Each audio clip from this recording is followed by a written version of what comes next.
আসসালামু আলাইকুম, আশা করি আপনারা ভালো আছেন। তো গাইস, আজকে আবারও নিয়ে আসছি নতুন একটা ভিডিও। এটা হচ্ছে গরুর মাথার মাংস দিয়ে কালাভুনা। এখানে আমি 2 কেজি গরুর মাথার মাংস নিয়েছি। তো এখানে আমি একটা কড়াইতে পরিমাণ মতো তেল দিয়ে 2 কাপ পরিমাণ মতো পেঁয়াজ দিব এবং পরিমাণ মতো কাঁচামরিচ দিব। পেঁয়াজটাকে হালকা একটু নেড়ে ছেড়ে 1 কাপ পরিমাণ মতো আদা রসুন দিয়ে দিব। এখানে আমি দারচিনি, এলাচ, লং এবং বাদাম বাটা ব্লেন্ডার করে দিয়ে দিব। দিয়ে ভালো করে আবারও নেড়ে নেব। পর আস্ত দারচিনি, এলাচি, লং, তেজপাতা দিয়ে আবারও ভালো করে কষিয়ে নেব।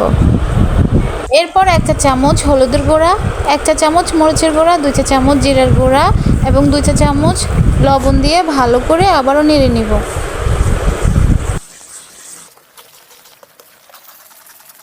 এরপর 1 কাপ পরিমাণ মতো টমেটো কুচি দিয়ে দিব। এখানে আমি গরুর মাথার মাংস ভালো করে ধুয়ে দিয়ে দিব। মাংসগুলো দিয়ে খুব ভালো করে নেড়ে ছেড়ে নিব।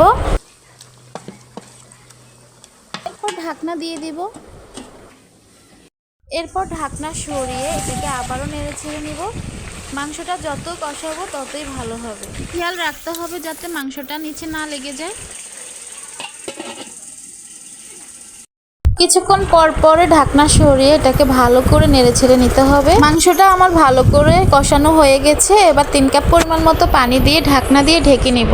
তারপর ঢাকনা সরিয়ে এটাকে আবারও একটু নেড়ে ছেড়ে নিব। এরপর আস্ত কিছুটা কাঁচামরিচ দিয়ে দিব এবং ধনিয়া পাতা কুচি দিয়ে দিব। দিয়ে একটু নেড়ে ছেড়ে নিব। তো গাইস, রেডি হয়ে গেছে আমার গরুর মাথার মাংস কালাভুনা। আমার এই গরুর মাথার মাংসের কালাভুনাটা আপনারা একবার হলো ট্রাই করবেন। আমরা কিন্তু অনেকে গরুর মাথার মাংস পছন্দ করি না, তবে আমার এই রেসিপিটা যদি আপনারা একবার হলো ট্রাই করেন, আশা করি আপনাদের কাছে ভালো লাগবে। আমার ভিডিওটা যদি ভালো লাগে লাইক, কমেন্ট, শেয়ার দিতে ভুলবেন না এবং আমার পেজটাকে ফলো দিয়ে রাখবেন।